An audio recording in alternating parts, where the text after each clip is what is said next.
We looked at video yesterday and weren't real happy with our performance at Colorado. Seemed to be a little lack of energy there, and I think they acknowledged that.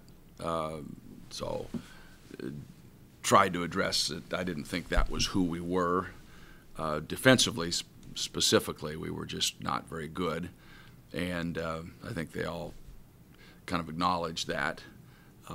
So a pretty good practice yesterday, but there's this stage. There's only so much you can do. You're trying to refine some things, maybe trying to shore up some areas that you've fallen back or slipped on. And more than anything for us, is just getting the proper mindset, go play hard, and recognize where we are.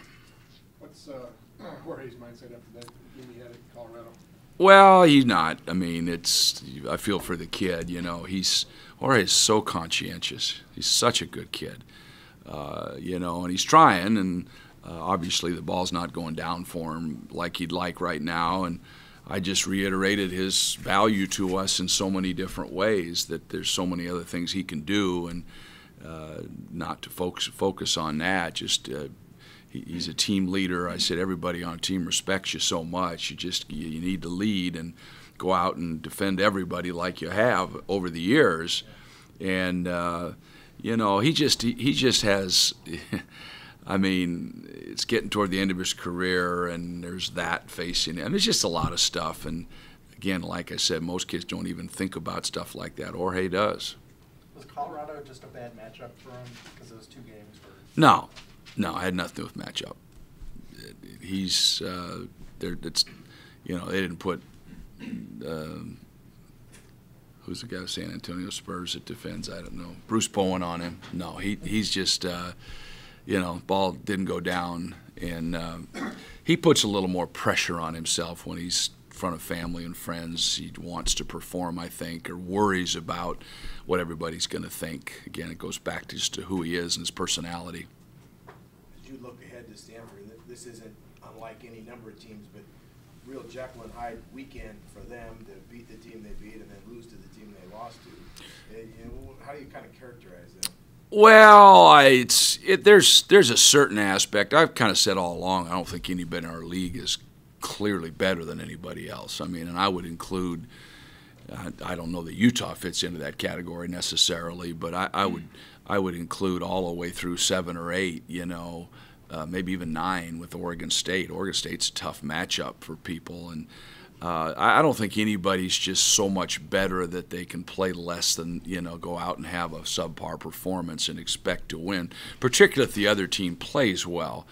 And what Stanford did now, there is then the psychological aspect of, was Colorado thinking that Sunday's game was going to be for their chance to stay in the championship race, and that whole thing, or whatever. But Stanford's, at the end of the day, Stanford shot lights out. I mean, they just bang, bang, bang, making threes, just raining them from everywhere early, pass advance, 1-on-2, 3. 3 guys off the bench came in and shot it really well. And next thing you know, Colorado's down 20, and Stanford played great. Well, so then they go to Utah, and probably not expecting Utah to be quite as competitive as they were, and then they got behind the 8 ball, although they got up 10. But Utah has improved from the standpoint of they're playing really hard, they're playing together, they're enjoying each other, they've gotten rid of all the distractions, and they haven't been that far away. They were, ahead of Arizona down there for the whole game at Arizona. And they've been in some games, so it was just a set of circumstances, and it's a tough road trip. I don't think anybody's going to deny that being out on the road and the travel involved with that whole trip does take a little bit out of you. And given that, what kind of game do you expect from Stanford on Sunday? Oh, I expect their best. There's no reason why it shouldn't be. There's for all of us, though.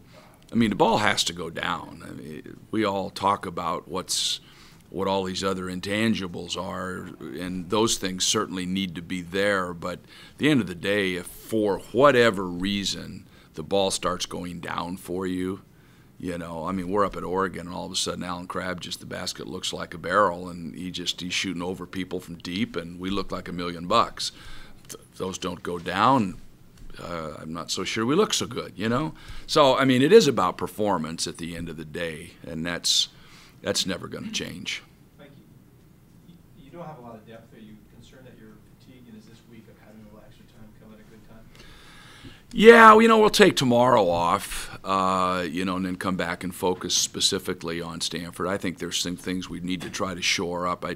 We did some different drills yesterday. I mean, young John, you know, Montgomery had left to go on recruiting, and he said, you know, how about doing these things, you know? And I said, yeah, you know, that's good, because we've kind of done the same things over and over. And, you know, when you get them warmed up, it's like, let's do this to get them warmed up, and it's like the same thing. And so we threw some different stuff at them, going back in the old drill book a little bit, and I think that helped a little bit just to get some enthusiasm back.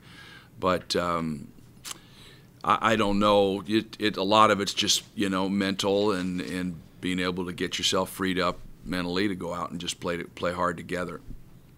Can you say what those different drills might be, or can you? Oh, there's nothing specific. It's like running 3-man weave with 2 basketballs rather than 1. I mean, it's, you know, I mean, it's nothing. It's just you know, you gotta get muscles moving, blood pumping, warmed up, and so you tend to focus on 3 or 4 things or 2 or 3 things that you do, and after a while, so you just try to find something else. It's nothing really unusual. It was all basketball. Oh, no. It was stuff we'd done back in October, November. It's just we've kind of not done them as much. We're not out as long as we were back then. Just a way to get them off autopilot and get them. Well, just, yeah, something different. Make them think about a different thing, or something that might be a little more fun for them, a little more challenging, whatever it is. Mike, there's a lot of stuff out there for you guys, in tournament and NCAAs. Do you have any concerns that if the results of that Washington games don't go the way that would benefit you, that your team responds to that in some way? Or? Yeah, that's a little past my bailiwick in terms of understanding the psychology of, you know, of what might happen if this worst. You know, I mean, if I need to put things out there to motivate them, then we're kind of in the wrong business. I mean, we've got a game against, I mean, our rivals, so to speak. You know, it's our last regular season game. I mean, if you want to go back and say if we win this one, it's the most wins that the Pac-8, 10, 12 that the school's ever had. Gives you 24 wins. I don't know where that stacks, but it's probably up there. I mean, there's just a lot of stuff. And at the end of the day, we're trying to improve our resume for the NCAA tournament to have them feel like we're in regardless, and so another win doesn't hurt you. So there's enough stuff there without. Obviously, you know, it's like falling in love. You know, it's better to have loved and to have lost than never loved at all, they say, you know. I mean, but it feels bad, you know, but you got to put yourself out there emotionally. There are people that don't do that won't let themselves, putting themselves in a position to be hurt. You know, that's probably why I downplay with you guys all the time. I don't want everybody game to be the biggest game so that I have to feel worse if it doesn't get done. It's just easier just to keep an even keel. So, you know, we've got enough to play for. You feel good about your? Did you like my quote, by the way, Monty? That was good. I thought you had that. No, I got some stuff. No. Specific. Do you feel good about your resume going for the NCAA? You know, I'm a little less trustful than I used to be about the whole process, just from the standpoint of what it takes. I mean, I would, you know, you would feel like 23 wins, you know, sometimes even more importantly, you know, single-digit losses in our league, which has taken a beating pretty much by all the pundits. But, you know, in a major league, 13 wins at this point, you know, generally I would say, yeah, I feel pretty good about it. I don't know what else you would have to do. But it's changed. There's the emphases and the different way that people look at it's changed. So, you know, you used to feel like, gosh, if you were in the top 4 in the Pac-10, you were in. You know, that was kind of, I'd say, you know, guys, you better get in the 3, but pretty much got to be 4. And I don't feel quite as confident in that anymore. But again, having said that, there's not many that wouldn't at this stage take 23 wins and 13 in conference. You think at all about, you could finish anywhere from first to third in the Pac-12 regular season, depending on how this week's games play out. Is that part of your process at all, or is that irrelevant? No. If you try to, we have a chance to finish first. Yeah. It's not in our hands as it was a week ago. But we have a chance to finish first, and that's obviously, to me, it's always been a big deal. Beyond that, you're just nitpicking. After the last game against Stanford, Jorge said that, based on the way that you beat them, that it didn't feel like a rivalry because you guys had beat them so often. What's your reaction to that now going into this night? Well, 10 years ago, there was a guy that said something. I'm not into revisionist history. I don't need that. Stanford is a good basketball team. That's the game that we have. How people want to define a rivalry is there's probably each of you have a whole different opinion of how you want to define a rivalry. He didn't mean that in a critical sense at all.